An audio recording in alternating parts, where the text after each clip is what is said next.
pirmojo suvienytos Lietuvos valstybės valdovo kunigaikščio Mindaugo vainikavimo karaliumi šventę valstybės dieną. Tai mūsų valstybės gimimo, mūsų tautos valstybingumo, stiprybės ir teisėto pasididžiavimo šventė. Tai iškili šventė, kurią švenčiame drauge su visa Lietuva, su viso pasaulio lietuviais.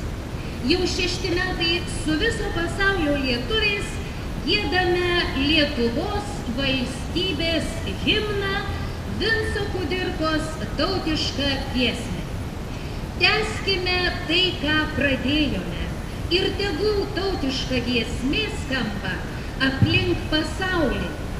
Garsiai giedokime tautišką giesmę, kad pasijustume vieningi besą, stiprybę iš praeities besiseme, skaisčių tikėjimu, galingų veikimų, pasiryžę tėvynę Lietuvą stiprinti, kad neišsivaikščiotume iš jos, o visi ir visada joms sugrįžtume, vieningi ir meilės vieni kitiems kupini.